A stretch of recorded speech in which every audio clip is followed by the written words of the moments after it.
Hey there, we are going to go through Unit 1.07. This is part of the fall semester curriculum for art.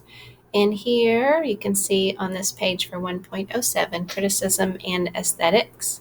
I'm going to click on Explore.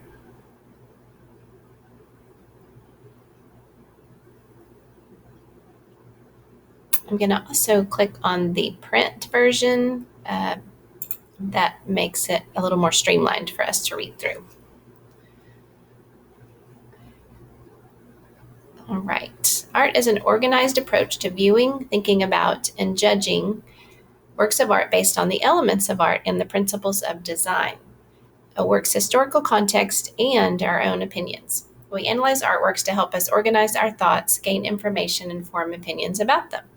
The man who painted for dancers, Edward Degas, lived during the late 19th and early 20th centuries. Photography as an artistic medium emerged during Degas' lifetime.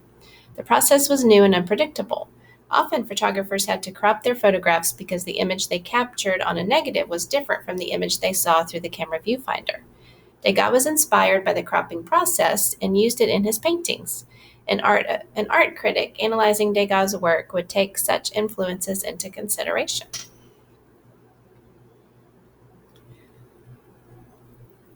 Critical analysis is a four-step process. Art historians analyze art in many ways, whether the work is sculpture, painting, or other medium. Here we will use an organized four-step process, starting with the simplest level of thinking and moving to the highest.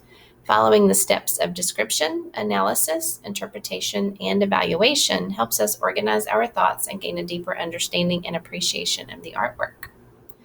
Analyzing artworks can help us make educated statements about them. You should know, however, that not everyone will agree with your critical analysis of an artwork. Individuals bring their own unique experiences and knowledge to the process. You may discover that those differences of opinion add a certain excitement to doing your own analysis of works of art. So we all know art is very subjective and it really just depends on the viewer, right? If we review the elements of art and principles of design, they are the building blocks of your art criticism vocabulary. So let's roll back up and let's look. So elements of art, the basic parts of things that make up works of art, which include line, shape, color, value, form, texture, and space. If we look at principle of design, those are the rules that artists use for arranging the elements of art in their work.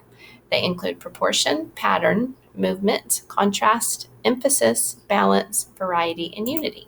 So we'll keep that's a lot, I know, but we'll keep those things in mind as we go forward.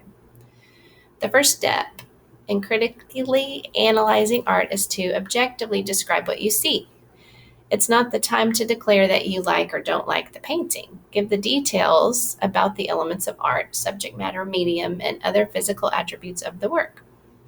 In a representational painting, such as Nighthawks by Edward Hopper that we see here, you could describe the colors, shapes, and values, the people, and what they're doing, the buildings and location, and the time of day. What are some of those elements in this painting? And what else could you describe?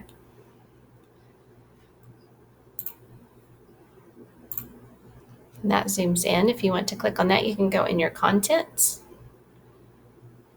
All right. The next step in art criticism is to analyze the artwork. Think about how the artist organized the elements of art using the principles of design. Study the work closely to discover its structure and organization and how the parts work together. Try to figure out the relationship among any figures in the artwork. Nighthawk has a distinct composition. How did Hopper create unity? Maybe with his use of color. How did he create contrast and emphasis? We know color was effective in the contrast and the emphasis. Where does he want your eye to focus? And who are the people and what is their relationship? Let's see. So how did he create unity? One way that he creates unity is by repeating rectangular shapes and horizontal, vertical, and diagonal lines throughout the composition. All right, we're going to stop there and we'll pick up in the next video.